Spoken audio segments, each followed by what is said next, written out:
गोपियों के दर्शन के लिए उद्धव जी पहुंचते हैं। जब उद्धव जी गोपियों के दर्शन के लिए पहुंचते हैं तो एक बाग के अंदर सारी गोपियां बैठी हुई हैं। थोड़ी देर के लिए उद्धव जी एक वृक्ष के पीछे खड़े हो जाते, देखता हूं गोपियों को। क्या समझ कर गए थे कि ये गंवार है, सोच कर क्या गए थे कि ये इनको तो कुछ आता ही नहीं, इनको भक्ति कहां से आती हो, मैं तो ब्रह्म को जानने वाला, साधारण नहीं, मैं इनको समझाऊंगा कैसे, ये तो गंवार है, मैं आखिर इनको ये मुझे कैसे समझेंगे। लेकिन माता यशोदा से जब मुलाकात की तो जो आधा ज्ञान था वो पहले खत्म हो गया। गोपियों को देखने के लिए वृक्ष के पीछे खड़े होते हैं। सारी गोपियां राधा जी को घेर करके खड़ी हैं, राधा जी बीच में खड़ी हैं। एक गोपी कहती है, हे लाडली, आज कान्हा मेरे स्वप्न में आए, आज मेरा दही का माखन, दही खाकर चले गए, दही की मटकी तोड़कर चले गए।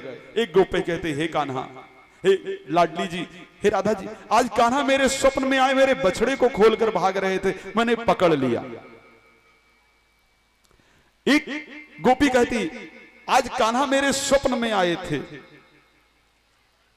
मेरे गाय को खोलकर भाग रहे थे, मैंने पकड़ लिया। एक कहती है, हे राधा जी, आज कान्हा मेरे स्वप्न में मुझे बंसी बजाते हुए दिख रहे थे, बंसी बजा रहे थे, आज उन्होंने मुझे बंसी सुनाया, आज मेरे साथ रास किया। ये सब बातें खड़े होकर के उद्धव जी गोपियों को बातों को सुन रहे हैं।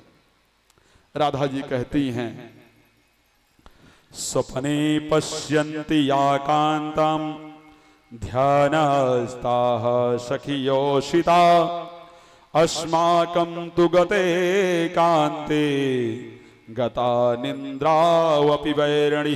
राधा जी कहती हैं, वो सौभाग्यशालिनी हैं आप हे गोपियां, कृष्ण जिनके स्वप्न में आते हैं, जिनके स्वप्न में कृष्ण आते हैं, वो सौभाग्यशालिनी हैं। लेकिन मैं क्या करूं, लेकिन मैं आखिर क्या करूं, मुझे तो जब से कृष्ण गए नींद बैरणी मुझे आती ही नहीं, मुझे आज तक नींद ही नहीं आई, तो मुझे स्वप्न कहां से आएगा। जब उद्धव जी ने ये सुना कि कन्हैया को गए इतने दिन हो गए और आज तक राधा जी को नींद ही नहीं आई, तो जो बाकी ज्ञान था उद्धव जी का वो भी खत्म हो गया। फिर आपस में गोपियां बात करती हैं। एक भौरा उसी समय पर आता है, कहती है, जितने ये सांवले होते हैं ना, जितने कृष्ण रंग के होते हैं ना, हे भौरा तू भी कृष्ण रंग का है, तू भी कहीं ना कहीं छलिया है, तू भी कहीं ना कहीं छलिया है, तूने छला। उस भौरे से बात करती, कहती है कृष्ण रंग का है, भौरा कृष्ण रंग का है, ये कहीं ना कहीं छलिया है। और उस भौरे को कहती है, तुम भी उसी कपटी के दूत हो, हम जानती हैं, और वो आज का नहीं जन्म जन्मांतर का कपटी है। भौरे से कहती, भौरे से बात करती, कहती है एक बात बता, क्या बिगाड़ा था बेचारे बाली ने जिसको छुप करके। अच्छा, उद्धव जी सोच कर आए थे कि ज्ञानी नहीं है, ये मूर्ख है, लेकिन बात क्या कर रही हैं, भौरे से कहती हैं, क्या बिगाड़ा था बेचारे बाली ने जिसको राम बन करके और छुप करके मारा। बोले वो सबके साथ छल करता है, उसने हमारे साथ ही छल नहीं किया, वो सबके साथ छल करता है, वो कपटी है। क्या बिगाड़ा था बेचारे बाली ने जिसको छुप करके मारा।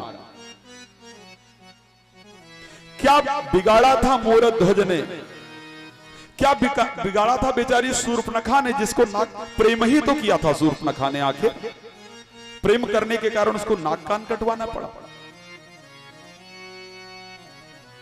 क्या बिगाड़ा था मोरध्वज ने, प्रेम किया तो उसको अपने पुत्र को आरे से चीरना पड़ा। क्या बिगाड़ा था हरिश्चंद्र ने, प्रेम किया तो अपने पुत्र तक को बेचना पड़ा। क्या बिगाड़ा था राजा शिवी ने, प्रेम किया शरीर काट काट कर तराजू पर चढ़ाना पड़ा। और हे भौरे, हमने भी प्रेम किया है, एक एक पल याद में मर रही हैं। ये निगोड़े प्राण निकलते ही नहीं है, एक बार निकल जाए तो शायद ये झंझट खत्म हो जाए। लेकिन भंवरे हम सत्य कहती हैं, इतना सब कुछ कहने के बाद भी हमसे भूल नहीं पाती हैं। तुरंत दूसरी गोपी हाथ जोड़कर बोली, हे भ्रमर, हमने जो कुछ भी तुमसे कहा तुम मथुरा में श्री कृष्ण को मत कहना कि उनका स्मरण ही तो हमारे जीवन का आधार है। वो उनको याद रख करके ही तो हम अपनी जिंदगी को जी पा रही हैं। कहीं हमारे इस बात से उन्होंने अपनी याद को हमारे दिल से निकाल लिया तो हम जी नहीं पाएंगे।